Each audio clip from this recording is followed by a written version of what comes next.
एक रिश्ता एहसास का दिल को छू लेने वाली कहानी। आइए सुनते हैं।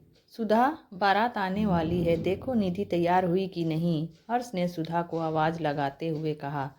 सुधा का दिल ये सोचकर बहुत जोरों से धड़कने लगा कि अब मेरी निधि मुझसे दूर हो जाएगी। सुधा निधि को लेने उसके कमरे की तरफ बढ़ी। निधि को दुल्हन के रूप में देखकर वो एक पल को वहीं दरवाजे की ओट में खड़ी हो गई। सुधा अपने अतीत की यादों में खो गई। उसकी यादों का कारवां बरसों पहले जा पहुंचा था। नंदिनी और सुधा बहुत ही पक्की दोस्त थी, और हो भी क्यों ना, बचपन की दोस्ती जो थी। जिस शाम सुधा की इंगेजमेंट थी, उसी शाम जब नंदिनी सुधा के घर अपने पति हर्ष के साथ आ रही थी, तभी उनकी गाड़ी का बहुत ही भयानक एक्सीडेंट हो गया, जिसमें नंदिनी चल बसी और पीछे छोड़ गई अपनी हंसती खेलती दुनिया। नंदिनी के 2 बच्चे थे, विशाल और निधि। दोनों बहुत ही छोटे थे। नंदिनी की मौत के बाद परिवार वालों ने हर्ष से दूसरी शादी का दबाव डाला।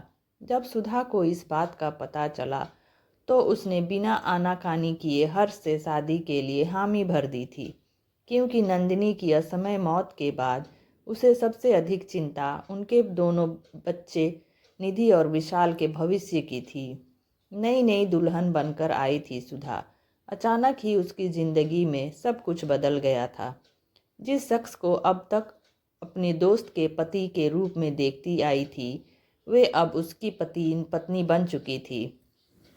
चूंकि बच्चे बहुत ही छोटे थे और पहले से ही सुधा से घुले मिले थे, तो उन्होंने भी उसे अपनी माँ के रूप में आसानी से स्वीकार कर पाए। दूसरी तरफ हर्ष का भी वो बहुत सम्मान करती थी। समय बीतता रहा।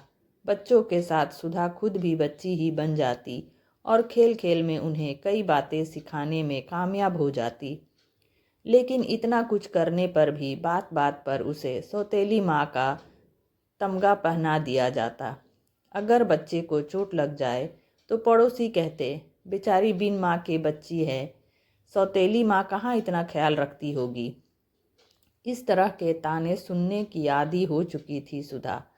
लेकिन सबसे ज़्यादा तकलीफ तब होती जब अपना ही कोई इस दर्द को और बढ़ा देता। चाहे बच्चों का जन्मदिन हो या कोई अचीवमेंट, हर बार घर के करीबी रिश्तेदार यह कहने से पीछे नहीं हटते थे कि आज इनकी अपनी माँ जिंदा होती तो कितनी खुश होती।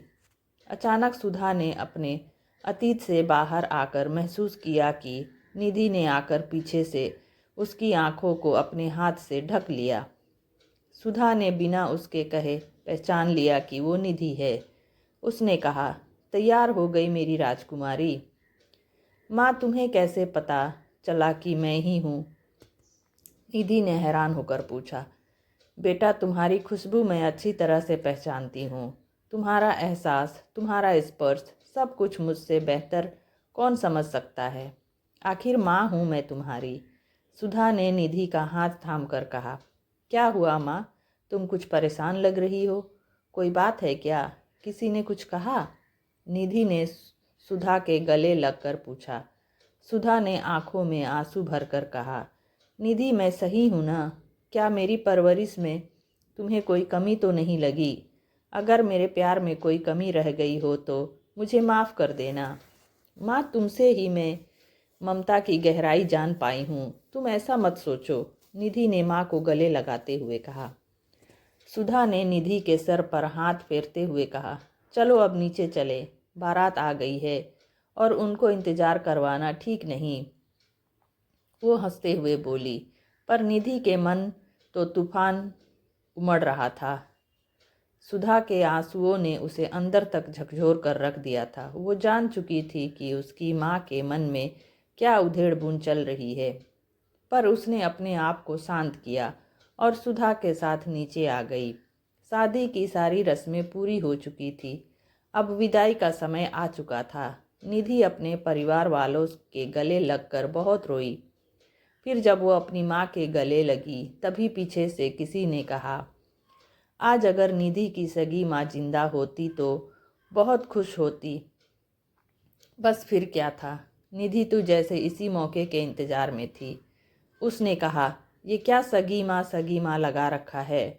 हमने जब से होश संभाला इन्हीं को ही देखा, इन्हीं को ही पाया।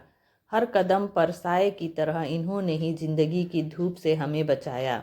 अपनी नींदें कुर्बान करके हमें रात भर थपकी देकर सुलाया। फिर भी हर खुशी के मौके पर यहाँ आंसू बहाए जाते हैं कि आज हमारी सगी माँ होती तो ऐसा होता वैसा होता।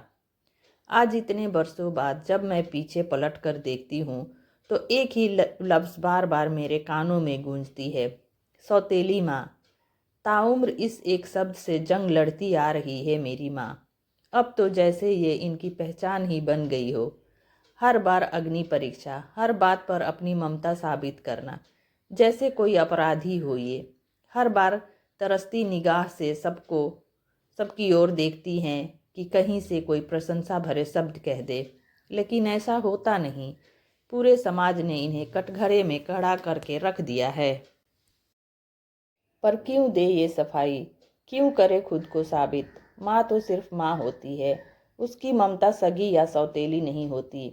लेकिन कौन समझता है इन भावनाओं को। 2 कौड़ी की भी कीमत नहीं है इनकी भावनाओं की। क्या आप सभी जानते हैं कि वो तो अक्सर खुद से इस तरह के सवाल करती रहती है जिनका जवाब किसी के पास नहीं होता। इसके बाद निधि रोते हुए सुधा के गले लग गई और बोली, माँ मुझे माफ़ कर दो। माँ तुमने जो किया वो मेरे लिए गर्व की बात है। तुम तो मेरी प्रेरणा हो माँ। शायद मैंने तुम्हारा साथ देने में बहुत देर कर दी।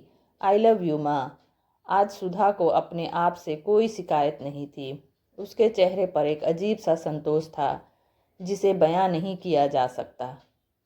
तो दोस्तों, यह कहानी आपको कैसी लगी? अच्छी लगी हो तो लाइक शेयर और सब्सक्राइब करना ना भूलें। मिलते हैं नेक्स्ट वीडियो में।